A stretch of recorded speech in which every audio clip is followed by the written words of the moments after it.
자기소개 한번 간단히 부탁드릴게요.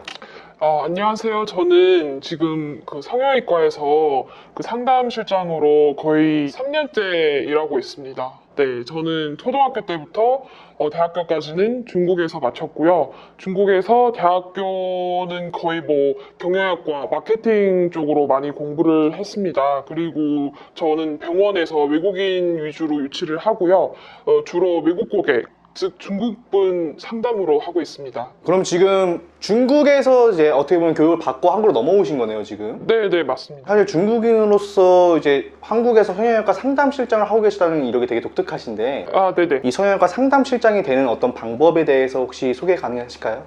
한국 실장님 같은 경우에는 예전에 그 병원에서 코디네이터로 한 2년 정도, 3년 정도 일을 했다가 병원에서 언어 표현 능력도 괜찮은 것 같다.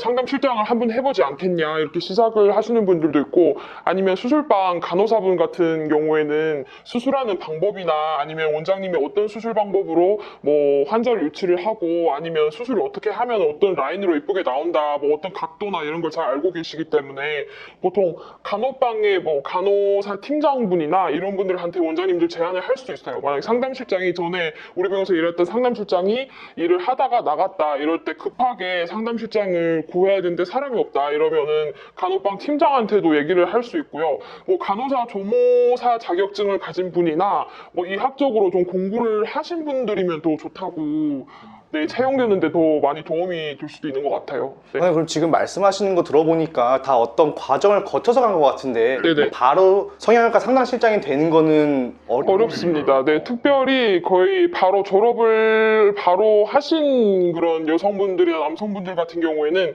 바로 면접을 봐서 상담실장이 되는 경우는 거의 없습니다. 왜냐하면 아무런 경력도 없고 이게 일정적으로 이 학에 관련된 일이고 어느 정도로 좀 예민하고 좀 서비스도 들어간 부분이기 때문에 바로 아무런 경력이 없는 상황에서 바로 상담실장으로 되기는 어려운 부분인 것 같아요. 네. 근데 생각해보니까 그럴 수밖에 없는 게 사실 상담실장의 어떤 실력 자체가 영업력이고 그 병원의 매출하고 바로 이어질 수 있는 부분이다 보니까 네, 맞습니다. 그럴 수밖에 없다고 또 생각이 드네요. 네네네.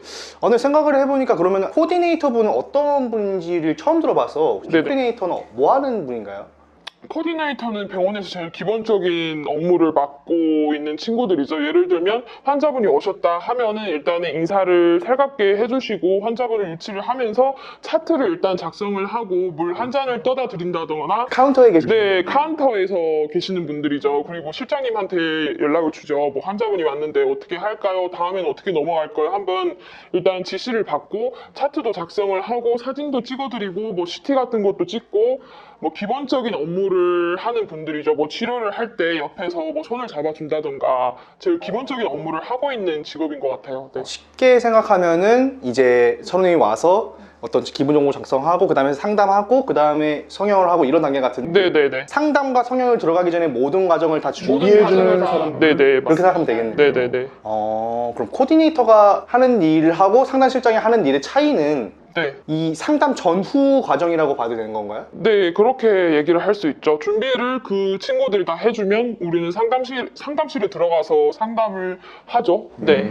그러면 이제 코디네이터가 되는 방법이 먼저 그럼 우선이겠어요. 네네네. 코디네이터가 되는 방법에는 따로 특별한 게 있을까요? 제가 생각했을 때는 따로 특별한 건 없어요. 초보여도 되고 경력이 있으면은 뭐 코디 팀장으로 바로 들어오는 경우도 있고 경력이 없다고 하면은 우리 병원 같은 경우는 초보분들 참 많아요. 뭐 바로 졸업을 해서 뭐 들어오시는 경우도 있는데 뭐 딱히 뽑는다고 하면은 어느 정도로는 뭐 언어 능력 예를 들어 말하면은 뭐 중국어나 일본어, 한국어를 알면은 추가적으로 플러스가 되는 것 같아요. 외국인 분들이 많이 오시죠. 네네네, 맞습니다. 네. 그러고 이제 거기서 일을 배워가면서 이제 한다라고 생각하면 되는 거예요. 네, 맞아요. 네네. 나이도 좀 중요한 것 같아요. 어린 분들이 많기 때문에 나이가 30대를 뭐 넘으신 분들은 좀 코디네이터로 받기에는 기본적인 업무를 해야 되기 때문에 좀 병원에서도 좀 어느 정도로 부담스럽게 생각을 할 수도 있고 뭐 일을 시키는 게 네, 부담스럽죠. 네, 맞아요. 부담스러운 부분도 있고 우리는 좀 다른 사람들에게 뭐 아름다움이나 아니면 변화를 가져다주는 직업이기 때문에 어느 정도로 본인의 뭐 용모가 좀 단정해야 된다고 그렇게 요구하고 있고요. 그럼 특별히 자격증 같은 거나 이런 게 혹시 필요한 게 있을까요?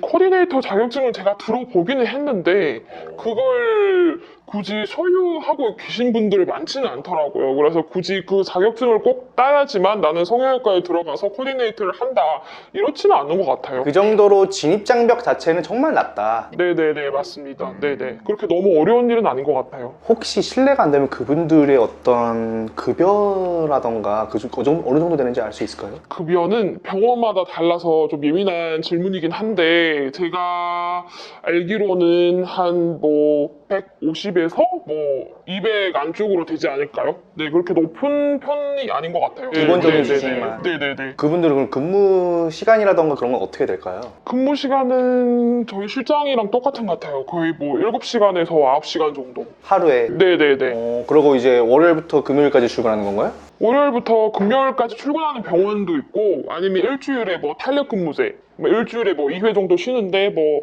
평일 하루 주말은 일요일만 쉬는 경우도 많아요. 네.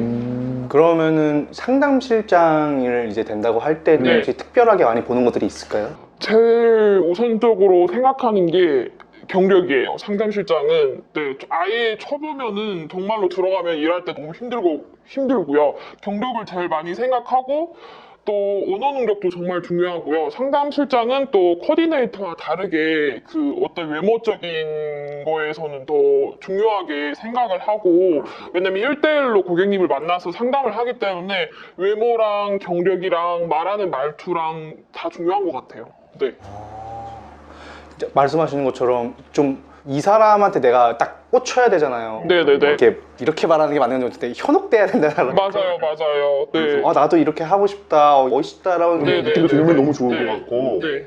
영업력이 좋아야 되는. 영업력이 엄청 좋아야죠. 어떤 사람을 만나서 어떤 성격을 가진 분들을 만났을 때도 그 사람이 성격에 맞게 그 사람이 원하는 걸 본인들이 먼저 스스로 파악을 하고 이렇게 하는 게 중요하죠. 알겠습니다. 사실 성형외과라고 하는 순간 전문적인 공간이고 사람의 어떤 신체를 변화시키는 거니까 되게 조심스러운 네, 부분도 네, 많을 네. 것 같은데 상담할 때도 네네. 그러다 보면 상담하면서도 의학적 지식이라던가 네네. 아니면 상담 기술 이런 것도 되게 많이 필요할 것 같은데 네네네. 어떤가요?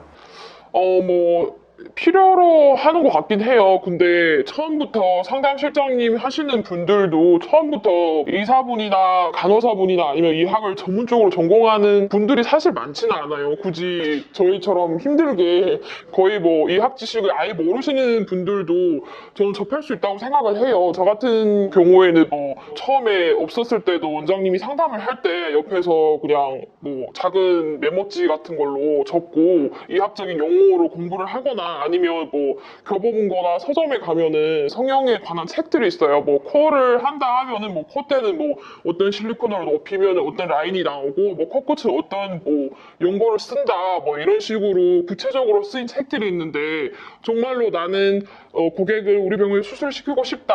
나는 그러면 어느 정도로 의학적 용어를 써야 되잖아요. 근데 잘 모르는 부분도 있고 고객님이 뭐 예를 들어 자가진피가 뭐예요 하고 물어봤을 때 난 답장을 해줘야 되는데 모른다 이럴 경우에는 경력이 많으면 답장을 할 수 있고 경력이 적은 친구분들은 따로 공부를 좀 해두는 게 좋을 것 같아요. 저는. 네. 그렇죠. 사실 뭔가 물어봤는데 답변을 못 한다는 것 자체가 네네네. 엄청난 신뢰를 떨어뜨리는 행동이고 네 맞습니다. 환자 입장에서는 내가 이 사람한테 맡겨도 될까라는 생각이 들 수밖에 없을 것 같아요. 네네네 맞아요. 근데 아까 전에 이제 책을 통해서 공부를 많이 하신다고 하셨는데 네, 혹시 네. 그러면 관련된 서적 같은 거 혹시 생각나는 거 추천할 만한 거 있을까요? 성형에 관한 책들은 솔직히 서점에 가면 그렇게 많지는 않아요. 의학적으로 소술하거나 아니면 논문적인 책이 많기 때문에 그런 책은 너무 어렵다고 생각하고요.